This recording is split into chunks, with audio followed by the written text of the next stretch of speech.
Mangwanani akanaka tinokugamuchirai zvakare kune chimwe chirongwa pano paZoom, Facebook Secrets and Confessions. Tadzoka zvakare nemamwe mamessages. Meseji yedu yekutanga, mukoma ava vakambotumidzira nyaya yavo, I think it was in April, vachiti ivo mudzimai wavo ainge achivavanzira kuti haana kuisa family planning, but vakazotanga kunzwa kuti pose pavanenge vachiita bonde vanenge vachibayiwa mukati. Ndokubva vazoona mamessages mumawhatsapp groups mudzimai wavo achitokonfema kune vamwe vakadzi kuti inini ndakaiswa loop, ndokubva azobvuma zvake. So on Friday vakabva vatumidzira another message. Regai ndibva ndakuverengerai message yacho. Hanzi, hello makadi admin, ndinokumbirawo kuti mundiisirewo nyaya yangu kumacousins vandibatsirewo chitupa. Ndinokumbira kuti muvige please ndapota. Nyaya yangu yakamira yakadai so. Inini ndine mukadzi wangu uyu mukuru kwandiri, zvino akazvitakura. Ndakamuti zviri nani ange achienda kunosunungukira kumusha since takasangana munyika yavatorwa. Saka akabva asarudza kuenda kumba kwavo. Ndakabva ndamutengera magroceries ekuti ange achienda nawo kumba kwavo. Inini nemukadzi uyu tingori nemwana 1. Zvino kubva paakaenda kumusha kwavo tainge tiri vanhu vekuti tainyatsokuwirirana zvakanyanya. Ainditsvaka, iniwo ndichimutsvakawo, kufonerana zvakanyanyisa. Mari yandaitumira takanga takawirirana kuti inini ndichasara kuno ndichiunganidza mari yekuroora. So ndaitumira mari each and every week achichengeta mari iyoyo. Kumba kwedu haana kana kumbobvira aenda, since inini ndainge ndakamuti tichazoenda tose kana ndauya ikoko. Tobva tanoratidza ana baba mwana neumwe mwana achazouya. Zvese izvi ndainge ndichida kuti zvizoitwa inini ndiripo. Zvino chava kundinetsa ndechekuti foni yemudzimai wangu iye achindiudza akangonditi foni yakafa haichashandi. Zvino takanga tava kushandisa foni yasisi vake nehanzvadzi dzake since tainge tichiunganidza mari yekuroora. Ndakabva ndamuti iwewe chigara nehalf of the money, iniwo ndobva ndagara nehalf of the money. Zvino chava kunetsa ndechekuti poga pandinoda kutaura naye, kana ndikaisira hanzvadzi dzake mamessages havapinduri, vanongoverenga vobva vangosiya zvakadaro. Dzimwe nguva kana isiri nyaya yemari, sisi vacho havatombobati foni pose pandinofona ndichida kungonzwa kuti ko mhuri yangu iri sei. Iye mudzimai wangu uyu haachamboiti sezvaaisimboita kudhara, like I love you baby, take care, I miss you. Anongopindura zvacho zvaunenge wamubvunza, anobva atoratidza kuti haasisina kana basa newe. Awa ndiwo maonero angu. Ndakamuti since mari yedu yakwana baby, grocery ndakatenga rekurooresa, send me pic remari. Inini ndokusenderawo pic rangu remari negrocery. Haana kana kuzombobatika on WhatsApp. Hanzi mabrothers angu havadi nemafoni avo. Chinondinetsa ndechekuti vanongoramba kubatika pamafoni kana ndichida kuconfirma about the money that I sent here nemagroceries. Asi kana ndikati ndinoda kukutumira mari, ivo ndivo vanobva vatotanga kutaura neni. Saka nhasi ndamuti pandiri kuuya kuzokuroora ndiri kuda kuti ndibva ndangouya newe nevana. Iye abva ati kwandiri tinenge tichingoona kuti situation inenge yakamira sei, asi kumashure uko ndizvo zvatanga takawirirana. Asi nawo zvinhu zvacho zvazochinja, handichazivi kuti ndodii vehama. Pane chimukowo here apa kana kuti vakungoda kungonditisa havo, nekuti anatsano vacho havatodi kutotaura neni. Last week ndakavabvunza kuti ko vanatsano list ramakandipa ndinoshandisa iroro here, asi tsano ivavo vakangonditi ndichakunzwira. Nanhasi vakabva vangotiwo zii. Mukomanachi, ndinokumbirawo kuti mundiposterewo nyaya yangu kune vedare ndo nyaya iyi yandakatumidzirwa naHaidi. Mukoma vakabva vati mudzimai wangu ari kuZimbabwe, ndakamubatisa mari inokwana iyo kuita $600, then inini ndakabva ndaunganidzawo $300 plus grocery. But now ndava kutya nezvinhu zvose izvi zviri kuitika. Ndakavati chitengai foni, ivo vakabva vati hazviite kuti ndinge ndichibvisa pamari yeroora. Zvava kundirwadza kuti munhu ari kuramba kubvisa mari yandakamupa ndichiti I will replace it so that we can have communication. Vedare ndibatsireiwo. Kumashure uko vanga vakatumidzira zvekare message vachiti chiri kundinetsa zvekare pamwana uyu watakaita inini nemukadzi uyu. Mwana iyeye haana kana kumbofanana neni zvachose, but chiri kundinetsa ndechekuti mwana uyu is so identical to the first born.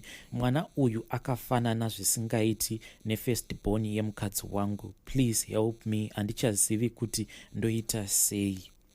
Vedare ndo message yandakatumidzirwa naHaidi.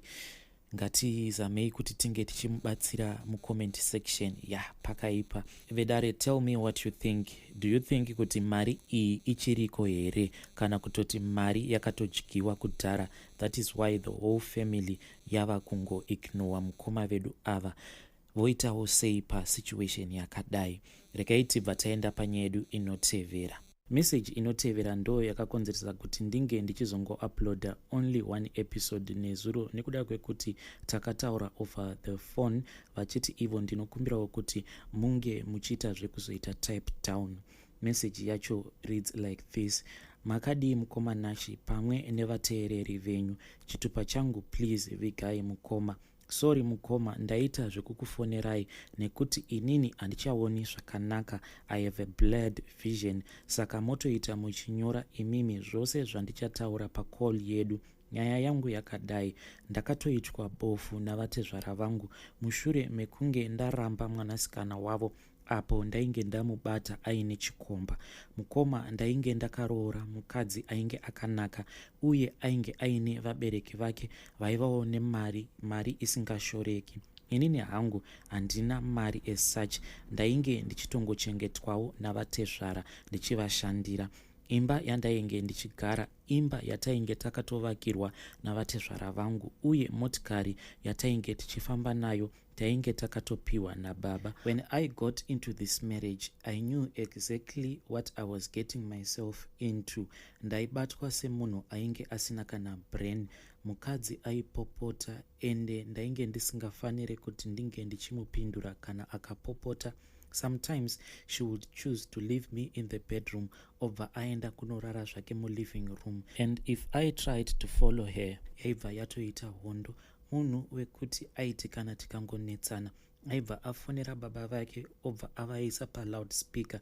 Dzimwe nguva aikwanisa kuzviita zvinhu izvi usingatombozivi, saka kana ukataura zvaunenge wataura, the following day waibva watoona vatezvara vasvika pamba votanga kukubvunza kuti kosei muchishungurudza mwana wangu kudai, but vanenge vasingazivi kuti ko issue yacho yabva nekupi. These rich families mukoma Nashi, kana ukapinda into their homes usina chauyi nacho, especially if you marry one of their daughters, mukoma unosafa. Ndakashupika but still ndakaramba ndichingovavarira kuti kana ndikakwanisawo kuunganidza kamari kandainge ndichiunganidza, ndichiti kana kakawanda ndaikwanisa kuzotangawo kabusiness kangu, nekuti ndaingewo ndavawo nemamwe mabusiness connections through vatezvara vangu. But still mukoma, pandakazotangawo business rangu, I was more like a puppet, and vatezvara vangu, he was the one who was pulling the strings. Nekuti sometimes ndaitoti kana ndava kuda kunosila a good business deal,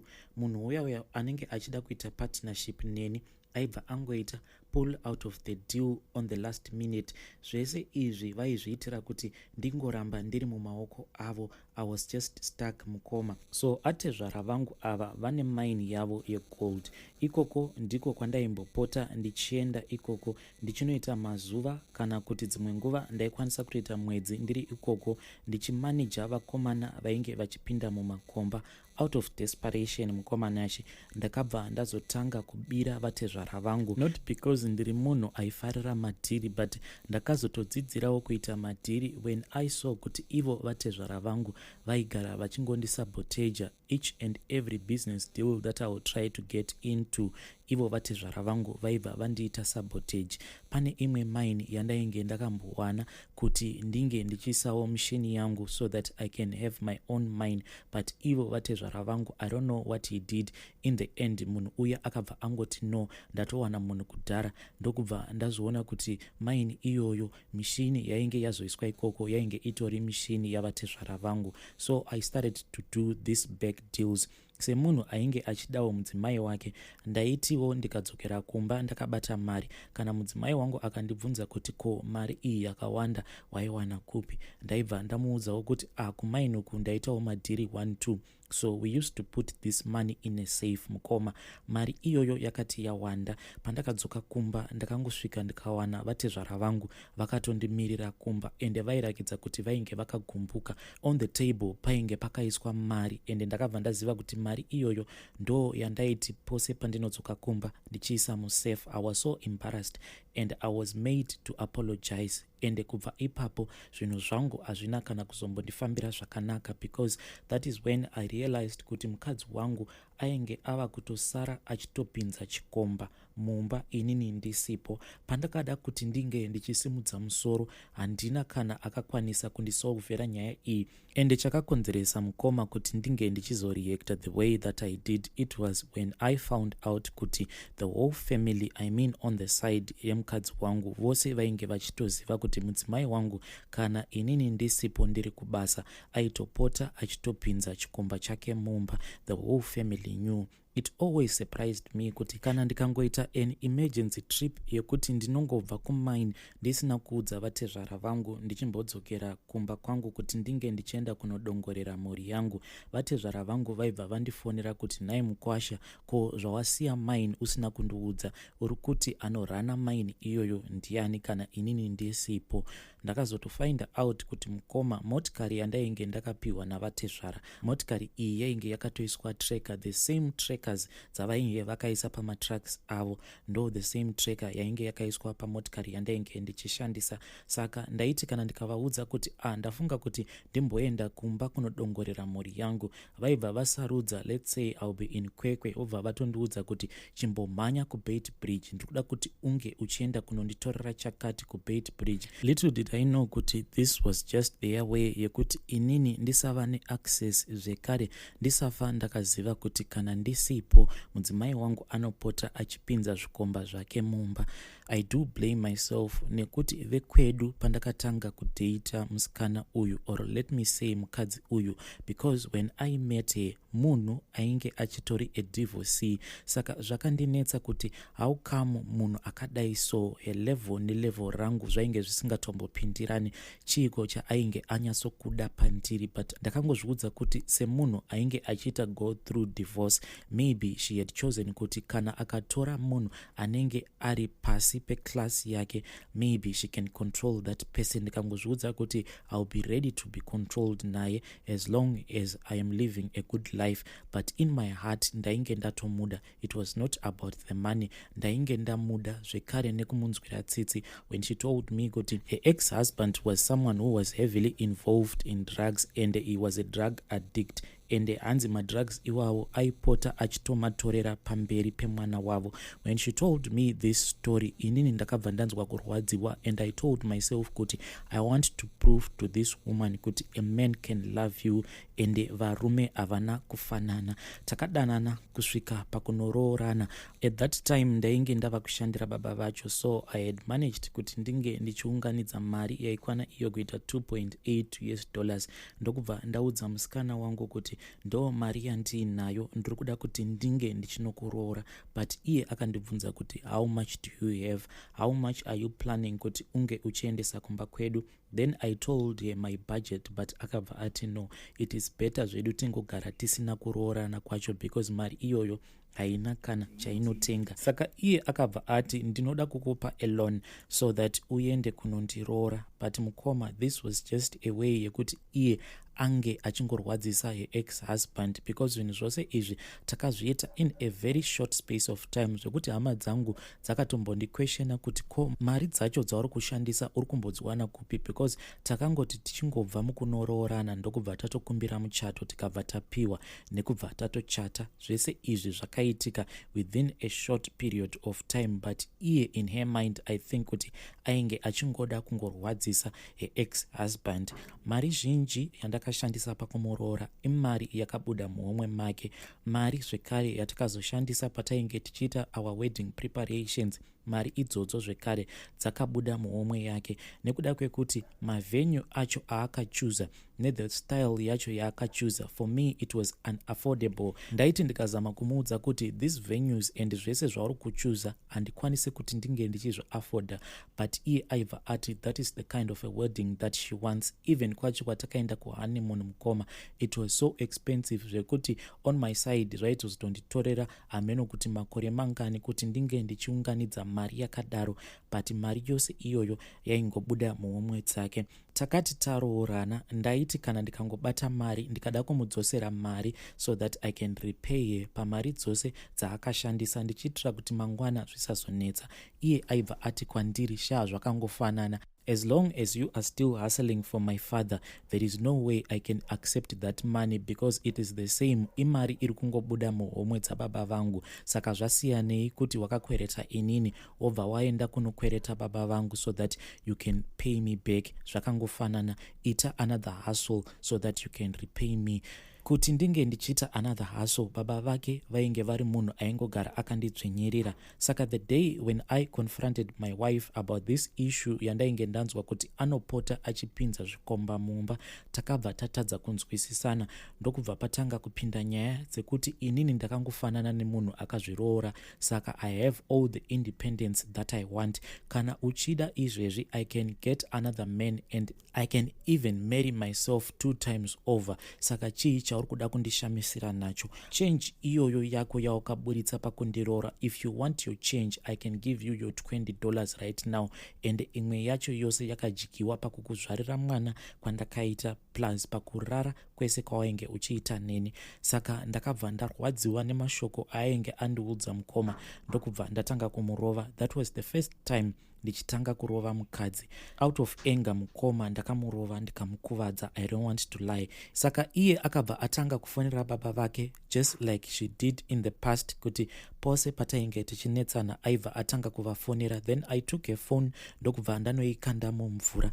Ivo baba vake pavakanzwa kuti there was commotion in the house, he just drove his car ndokubva vauya kumba, and the situation was very bad. Ndainge ndapwanya midziyo yemumba, zvekare mwana wavo ndainge ndangobvawo mukumurova, saka she was blooded and ainge akuvara. Vakabva vatora mwana wavo ndokubva vamuendesa kuchipatara. Inini ndokubva vandisungisa, but mukoma kusungwa kwandakaitwa hapana kana docket rakambovhurwa, and I don't even know kuti ndakaendeswa kupolice station ipi. Chandinongoziva ndechekuti pamba pakangosvika vamwe varume vaviri, and I saw kuti vanhu ava vainge vari maCID. Ndokubva vangondiisa chisaga mumusoro ndokubva vandiisa mumotikari, and they drove their car, and I heard kuti pano pandiri kupinda panofanira pari papolice station, because ndakamboita time ndakagara pacharge office. I could hear mastatements ainge achitorwa kuti panapa nditori papolice station. Ndokubva ndazoendeswa in another cell. Mukoma ndakarohwa, and the way yacho yandakarohwa nayo ndo yakazokonzeresa kuti nhasi uno ndive munhu ane a blurred vision. Maziso angu haachambonyatsooni zvakanaka. After ndarohwa vakabva vandiendesa kuchipatara. Zvese izvi hapana kana hama yangu yakambozviziva, because they just took me from the police station ndokubva ndaendeswa to a private hospital ndikagara ikoko kusvikira ndazopora. Saka mukoma nashi ndo situation yangu yandinayo pari zvino. Ndiri kungozviudza kuti kana ndikafa vanhu vasazoshamisika kana vakazonzwa kuti mumhuri mavo mune ngozi yakaparwa, because I am hurt nezvose zvandakaitwa navatezvara vangu, zvose nemudzimai wangu. Vedare, that is a confession yakabva paphone call yandakareceiva ichibva kuna Haiti. Zvakangoma hazvo vedwe, but kunesu vanhurume kana ukaona kuti the situation is too bad for you, usarova mwana wevanhu, just walk away. To be violent hazvina zvazvinochinja, just walk away. Please let us talk about this issue in the comment section. I'll be back with more episodes.